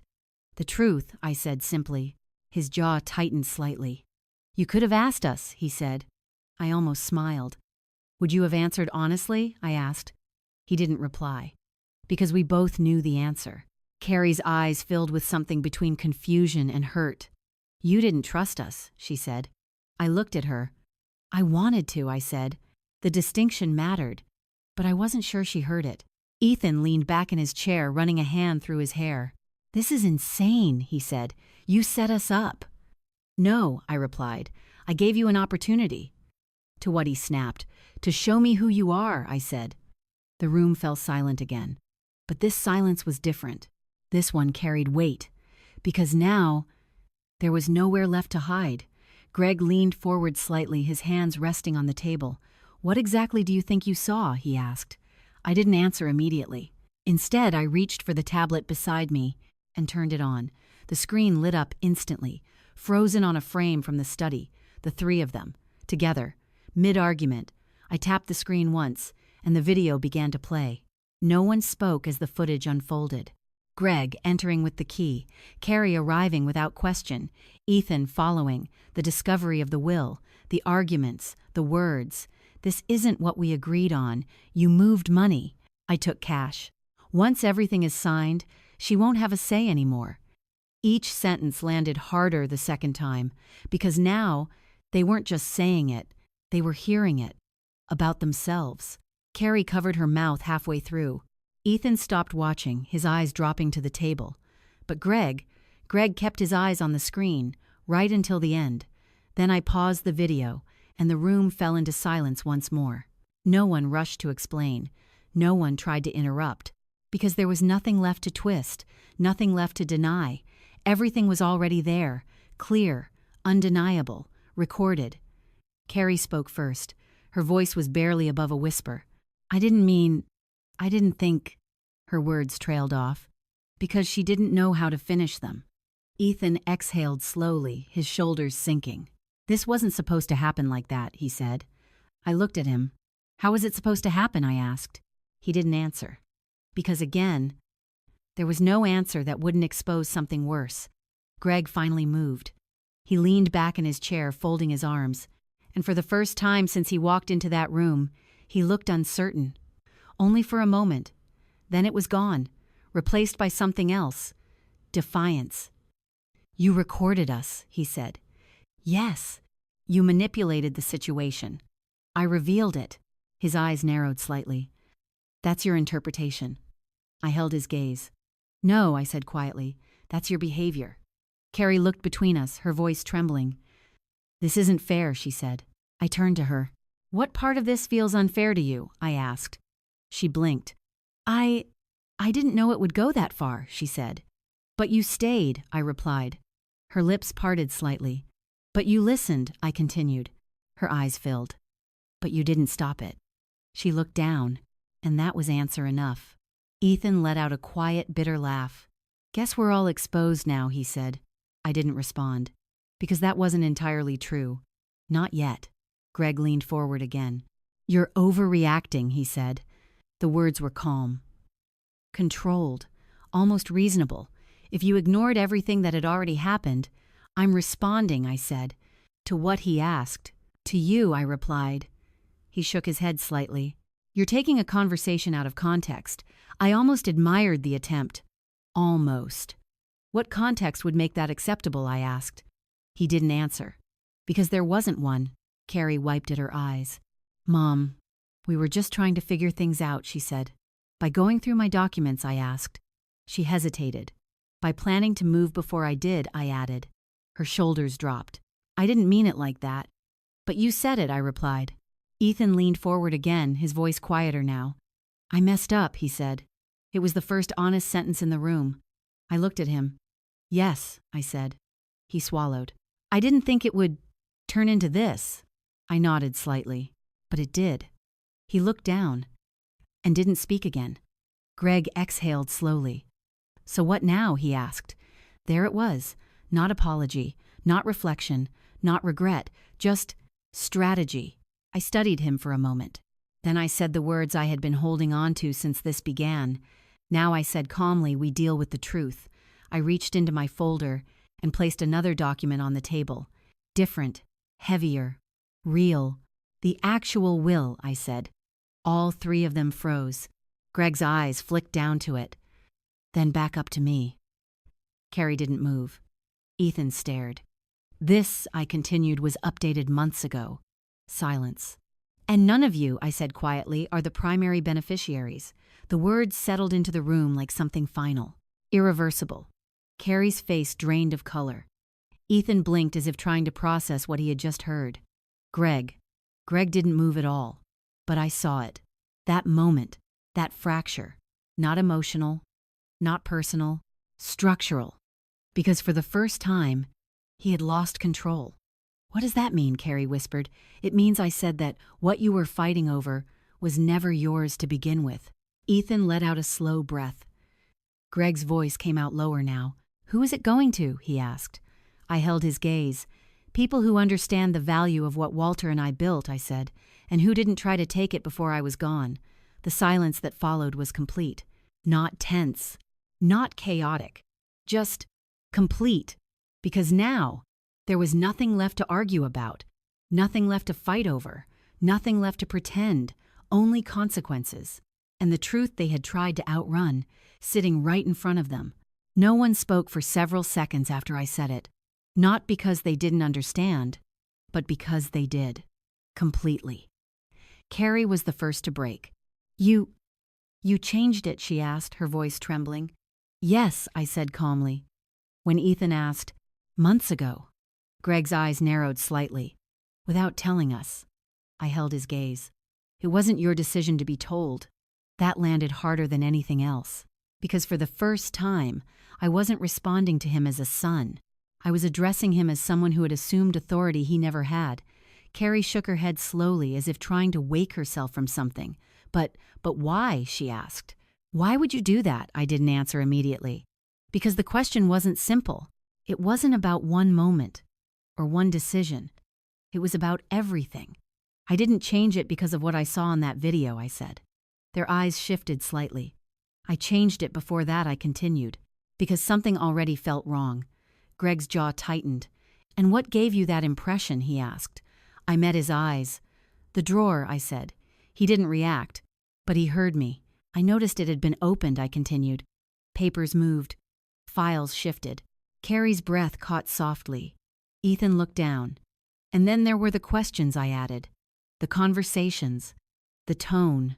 I paused. And the things you said when you thought I wasn't listening. Silence. Heavy. Unavoidable. I didn't want to believe it, I said quietly. That part was true. I told myself I was imagining things, that grief was making me suspicious. Carrie's eyes filled again. But then I said I realized something. I leaned forward slightly. It wasn't grief making me suspicious. It was instinct trying to warn me. Ethan swallowed. I didn't think. He started, then stopped. No, I said gently. You didn't. Greg exhaled slowly. You're taking isolated moments and turning them into something bigger than they are, he said. I almost smiled. No, I replied. I'm taking repeated patterns and recognizing them for what they are. His expression hardened. You don't understand the pressure we're under, he said. I tilted my head slightly. Explain it to me, I said. He hesitated. Just for a second.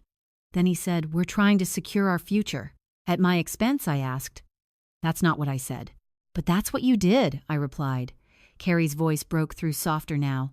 I never wanted to hurt you, she said. I looked at her. I believe you, I said.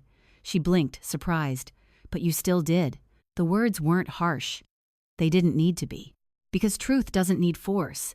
Ethan leaned forward, his voice quieter than before. I know I messed up, he said. I shouldn't have taken anything. No, I said. You shouldn't have. He nodded slowly, his eyes fixed on the table. But I wasn't thinking straight, he added. I considered that. Then I said, that doesn't change what you did. He didn't argue, because he couldn't. Greg shifted in his seat, his voice lower now but still controlled. So what is this? He asked. A punishment, I looked at him. No, I said. Then what? A consequence. The distinction mattered. He didn't like it. I could see that. You're cutting us out, he said. No, I replied.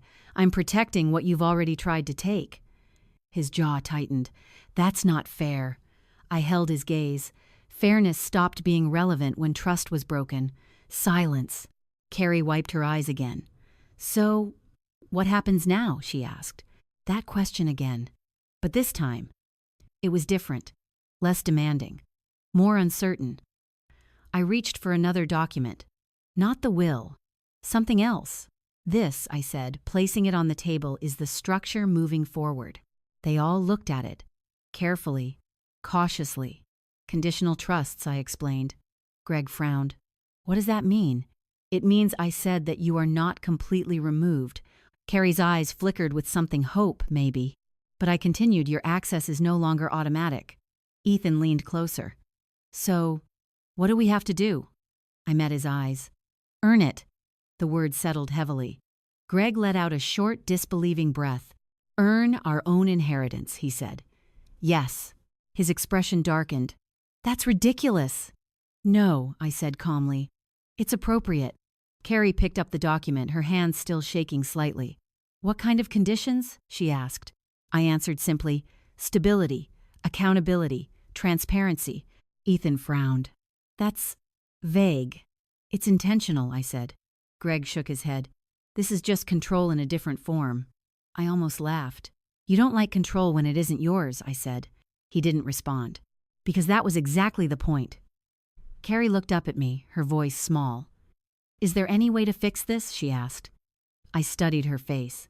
The emotion there, the uncertainty, the fear, and something else. Something that hadn't been there before. Awareness. Yes, I said. She held her breath. But not quickly, I added. Her shoulders dropped slightly. Trust takes time to rebuild, I continued, and right now, there isn't much of it left. Ethan nodded slowly. That's fair, he said. Greg didn't agree. Of course he didn't. This is extreme, he said. I looked at him. No, I replied. This is measured. For a long moment, no one spoke. The room felt different now. Not tense. Not explosive. Just settled. Because the fight was over. Not in a dramatic way. Not with shouting or accusations. But with something quieter. Something more final. The truth had been spoken. The consequences had been set. And for the first time, they were no longer arguing about what they wanted. They were facing what they had done. I stood up slowly. They all looked at me. This isn't the end, I said. Carrie's eyes filled again. It's the beginning of something different. Ethan nodded faintly. Greg remained still, watching, calculating. Even now, I walked toward the door, then paused, turning back to look at them one last time, not as they were now, but as they had been. Years ago, when they were still children, when things were simpler, when love didn't need conditions. But time changes things, and people change with it. And sometimes, the hardest truth to accept is not what others have become, but what you allowed yourself to ignore. I love you, I said. The words were real, uncomplicated, unconditional, but different now, because love does not mean permission, does not mean silence, does not mean surrender. And for the first time in a very long time, I wasn't afraid to let them see that. Then, I opened the door and walked out. Not as someone who had lost something, but as someone who had finally taken it back. The house was quiet again, but this time the silence didn't feel heavy. It felt resolved. Not peaceful, not yet, but settled in a way that comes only after something unavoidable has finally happened. I didn't rush into the next steps. I didn't need to, because for the first time since all of this began, I wasn't reacting to them anymore. I was moving forward. That same afternoon, Judith returned to the house. We sat in the living room, sunlight filtering softly through the windows, casting long shadows across the floor. It was the same room where my children had once played, laughed, argued over small things that didn't matter. Now, we were discussing consequences that did. "They'll push back," Judith said calmly, reviewing the documents in her folder. "I know," I replied. "Greg especially. I know." She looked at me carefully. "You're certain about this?" I didn't hesitate. "Yes." Because certainty, I had learned, doesn't come from comfort. It comes from clarity. Marcus joined us shortly after. He didn't sit right away. Instead, he stood near the window looking out toward the driveway. "They haven't left yet," he said. I nodded. I didn't expect them to. Because people like Greg don't walk away easily. They stay. They assess. They look for another angle. "We need to act quickly," Judith said, turning her attention back to me. "The longer we wait, the more opportunity they have to interfere." "I understand." She slid a set of documents across the table. "These are the first steps," she explained. "Account restrictions, formal revocation of any informal access, and notification of legal oversight moving forward." I looked down at the papers. Clear. Precise. Final. "What about the business?" I asked. "Already secured," she said. "No transactions can occur without dual authorization now." I nodded slowly. "And the accounts frozen for review." The word frozen felt appropriate, because that's exactly what I had done. Not just to the accounts, but to everything they had tried to move behind my back. Marcus finally sat down, his expression steady. "I've documented everything he said. Footage is backed up, time-stamped, secured." "Good," Judith said. He looked at me. "You're not just dealing with family anymore," he added. "You're dealing with individuals who made deliberate choices." I met his gaze. "I know." And that was the difference. I knew. Not suspected. Not feared. Knew. Later that evening, I heard the front door close. Marcus glanced toward the hallway. "They're leaving," he said. I didn't move. I didn't follow, because there was nothing left to say, not today. The next few days passed quietly, but not idly. Everything moved forward. Legally. Structurally. Decisively. Judith handled the filings. Marcus coordinated the documentation. And I watched. Not through cameras anymore, but through distance. Greg called first. Of course he did. His voice was controlled but tighter than usual. "You've overstepped," he said. I held the phone calmly. "No," I replied. "I've corrected. You're making a mistake." "I don't think so." There was a pause. "Then you're letting emotions drive legal decisions." I almost smiled. "No," I said. "I'm letting facts inform them." He exhaled sharply. "This isn't over." I didn't respond. Because he was right. It wasn't over. But it was no longer his to control. Carrie's call came later that night. Her voice was softer, fragile. "I'm sorry," she said. The words came quickly, almost too quickly, but there was something real behind them, not complete, not fully understood, but real. "I know," I said. She hesitated. "I didn't think it would go that far," she repeated. "I know," I said again. "Can we fix it?" she asked. I closed my eyes briefly, then opened them. "Not all at once," I said. She was quiet for a moment. "I want to try," she said, and for the first time, I believed her. Not completely, not yet, but enough. Ethan didn't call. Not right away. When he finally did, it was late. His voice sounded different, quieter, less scattered. "I've been thinking," he said. "That's a good place to start," I replied. He let out a small breath. "I didn't realize how far I'd gone," he admitted. I didn't respond immediately, because realization is only the first step. "I'm not asking for anything," he added. "I just wanted you to know that." I nodded even though he couldn't see me. "Thank you," I said. And that was enough. For now. Greg didn't stop. He pushed, through calls, through messages, through subtle attempts to regain footing, but every door he tried was closed. Not out of anger, not out of revenge, but out of necessity. Because boundaries are not punishments, they are protections. Weeks passed, then months, and slowly, the aftermath began to take shape. Greg faced consequences first, professional ones, legal ones, the kind that don't disappear with explanation or justification. His confidence didn't vanish, but it changed, sharpened into something more cautious, more contained. Carrie struggled, not dramatically, not loudly, but internally. The life she had built based on appearance, comfort, and quiet dependency began to crack. She entered therapy, at first reluctantly, then consistently, and slowly. She started asking different questions, not about what she would receive, but about who she had become. Ethan changed in a different way, less visible, but deeper.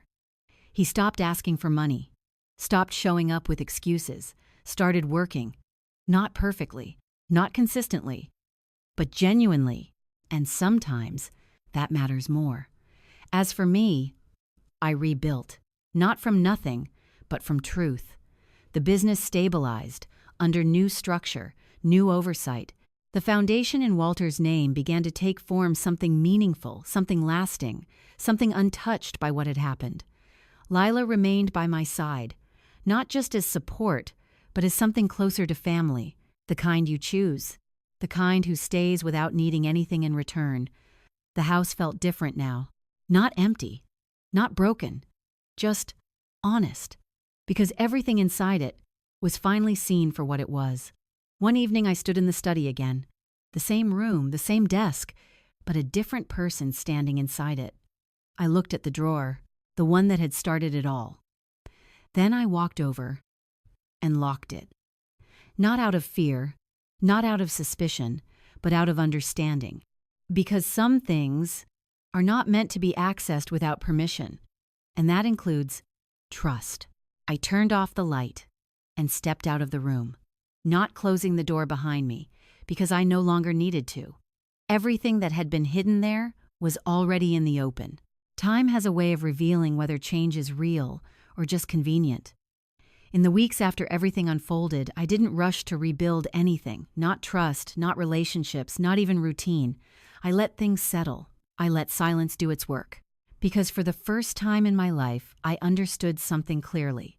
Not everything that breaks needs to be fixed immediately. Some things need to be left alone long enough to show what they truly are. The business came first. Walter and I had built it from nothing, just two people, a small workshop, and a belief that restoring something old was never just about the object. It was about preserving its story. I wasn't going to let that story end in greed. With Judith's help, I restructured everything. Financial access required dual authorization, inventory tracking became digitized and transparent, external audits were scheduled quarterly, and most importantly, no one, not even family, had automatic access anymore. It wasn't about control. It was about protection, the kind I should have put in place long before. Then came the foundation, the Walter Wood Restoration Foundation. The name felt right, not just because it honored him, but because it reflected something he always believed, that craftsmanship was a form of dignity. We designed it to support young people, especially those who didn't have traditional opportunities, training them in restoration work, giving them both skill and purpose. The first time I walked into the workshop with those apprentices, I felt something I hadn't felt in a long time. Pride. Not in what I owned, but in what I was building. Lila stood beside me through all of it. Quiet, steady, present. One evening, as we sat together on the back porch, she said something that stayed with me. "You're lighter," she observed. I looked out at the trees, the same ones Walter used to admire in the evenings. "I'm clearer," I replied. She nodded. That was enough. Carrie was the first to come back. Not dramatically, not with grand gestures, just consistently. She started visiting once a week. At first, we didn't talk about anything important, just small things. Safe things, weather, food, memories that didn't carry weight. But over time, that changed. One afternoon, she sat across from me at the kitchen table, her hands wrapped tightly around a cup of tea. I started therapy, she said. I nodded. I'm glad. She looked at me, her eyes searching. I didn't realize how much I tied my value to appearances, she admitted. I listened, not as someone waiting to judge, but as someone willing to hear. I kept thinking if everything looked stable, then it was stable, she continued. But it wasn't. No, I said gently. It wasn't. She swallowed. I'm trying to understand why I felt so entitled to things that weren't mine, yet she said, that word again, entitled. But this time, it sounded different, not defensive, reflective. That's a good place to start, I said. She nodded slowly, and for the first time since all of this began, I saw something real in her, not perfection, not redemption, but awareness. And that mattered. Ethan took longer, not because he didn't care, but because he didn't know how to show it. He didn't come with apologies. He didn't come with explanations. He came with change. Small at first, a steady job, regular hours, less chaos, more consistency. One day he showed up at the workshop, not asking for anything, just standing there watching. You hiring? He asked. I looked at him, really looked, and I saw it. Not confidence, not charm, but effort. Not yet, I said. He nodded. I figured. He turned to leave, then paused. I'll keep trying, he added. And that was enough. For now, Greg was different. Of course he was. People like Greg don't change quickly. They adapt. They recalibrate. They look for new strategies. At first he resisted everything. The legal consequences, the professional fallout, the loss of control. He pushed, argued, tried to reframe the narrative. But over time, even he had to face reality. Not emotionally, not openly, but structurally. His position changed, his influence shifted, and for the first time in his life, he had to operate without certainty, without dominance, without control. I didn't reach out to him, and he didn't reach out to me. Not for a while. Months passed, seasons changed, and slowly, the sharp edges of everything softened. Not disappeared, not erased, but softened. Because time doesn't fix things, it reveals what survives. One afternoon I received a message from Greg. Short, direct. Can we talk? I didn't respond immediately. Not out of hesitation, but out of intention. Because this time, I would choose when and how. Not react, not respond out of habit, but decide. We met in a public place, a quiet cafe, neutral ground. He arrived early. That surprised me. Greg never used to wait. Now he did. When I sat down across from him, we didn't speak right away. We just observed, like two people learning each other again. You look well, he said finally. So do you, I replied. That wasn't entirely true, but it wasn't entirely false either. He had changed. Not completely, but noticeably. Less sharp. Less certain. What do you want to talk about? I asked. He hesitated, then said, I've been thinking. I nodded. That's a start. A faint smile touched his lips, then disappeared. I handled things wrong, he said. It wasn't an apology. Not yet. But it was something. Yes, I said. He looked down at his hands. I thought I was protecting something he admitted, but I was really just trying to control it. I didn't interrupt. I didn't trust that things would work out unless I managed them, he continued, and I convinced myself that justified what I did. He looked up at me. I was wrong. There it was. Simple. Direct. Unpolished. Real. I studied him for a moment, not looking for perfection, not looking for transformation, just truth. Understanding that I said is the first step. He nodded. I don't expect anything, he added. Good, I said. That made him pause. Then he nodded again. We didn't resolve everything that day. We didn't fix anything. We didn't pretend things were normal. But we spoke. Honestly. Carefully. And for the first time, without manipulation, without expectation, without control. When I left the cafe, I didn't feel relief. I didn't feel closure. I felt something else. Something quieter. More grounded. Possibility. Not certainty. Not forgiveness. But possibility. That evening I returned home. The house stood the same. Strong. Quiet. Steady. I walked through the rooms slowly. Not as someone guarding something, but as someone living in it again. Fully. Honestly. Without illusion. And for the first time since all of this began, I didn't wonder what might happen next. I simply allowed it, because whatever came, it would no longer be hidden, no longer manipulated, no longer misunderstood, only real. There's a kind of quiet that only comes after everything has been stripped away, not the silence of loneliness, not the emptiness of loss, but the stillness that follows truth. That's where I found myself. Months after the confrontation, months after the cameras, the arguments, the documents, the unraveling of everything, I thought I understood. The house was calm again. Not because nothing had happened, but because everything had, and nothing was hidden anymore. I woke up earlier these days, not out of habit, but out of peace. There was no weight pressing against my chest when I opened my eyes. No uncertainty waiting for me in the next room. No quiet dread about conversations I didn't want to have. Just clarity. I made my coffee the same way Walter used to slow, deliberate, no shortcuts. I stood by the kitchen window watching the morning light stretch across the yard, the same yard where my children had once played, where life had once felt simple. And for the first time in a long time, I didn't feel the need to go back, because I understood something now. The past isn't something you return to. It's something you learn from. The foundation had grown faster than I expected. The workshop was full again, not with memories but with movement. Young hands learning old skills. Careful attention. Patience. Respect. One afternoon I stood near the doorway watching a young woman carefully restore a cracked wooden chair. Her focus reminded me of Walter, the way he used to work not just with his hands but with intention. "Take your time," I told her gently. She looked up, nodded, and smiled. "I will," she said, and I believed her, because when something is built with care, it lasts. Carrie continued her visits. Still once a week, still steady, but different now. Less guarded, more present. One day she brought old photo albums. "Do you remember this?" she asked, flipping to a page where all three of them were sitting on the porch laughing at something I couldn't even recall. I smiled. "Yes," I said.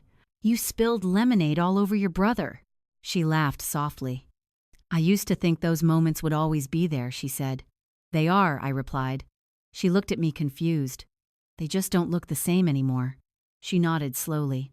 And this time, she understood. Ethan didn't ask about the business again.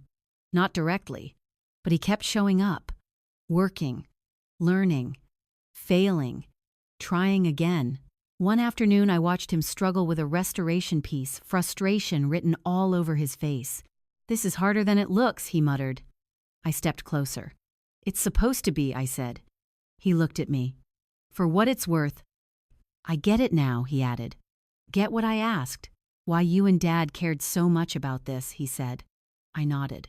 "Good," I replied, "because understanding doesn't come from being told, it comes from doing." Greg remained the most distant, but also the most deliberate. He didn't return often. And when he did, it wasn't to ask. It wasn't to push. It was to observe, to understand, to adjust. The first time he came back to the house after our meeting at the cafe, he didn't go to the study. He stayed in the living room. That mattered. More than he probably realized. We spoke occasionally. Not about the past. Not directly. But about things that required honesty. And slowly, that honesty began to replace something else. Not trust. Not yet. But respect. And sometimes, that's where it begins. The will remained unchanged.